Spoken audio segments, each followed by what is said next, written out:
ba wala ka bang tinatapakan na tao? Ituloy mo lang ito.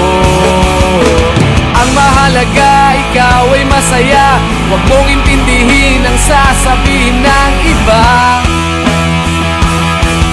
Sila ang may problema.